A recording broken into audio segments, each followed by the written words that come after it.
যিশুৰ মহান প্ৰেম, আশ্চৰ্য প্ৰেম মোৰ আত্মাক উদ্ধাৰ দিলে। মই এজন পাপী বেয়া মানুহ, শেষত যিশুৱে মোক ল'লে। কালবাৰীৰ ক্ৰুচৰ তেজেৰে ধুলে মোৰ ক'লা পাপৰ চেকা।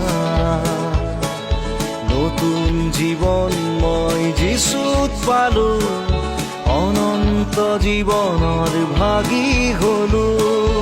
এতিয়া বুজিছো, বিশ্বাস কৰিছো আৰু জানিছো যিশু জীৱিত আছে। মোৰ জীৱনটো যিশুক সদায় দিলো, সৰগলে তেওঁ মোক লৈ যাব।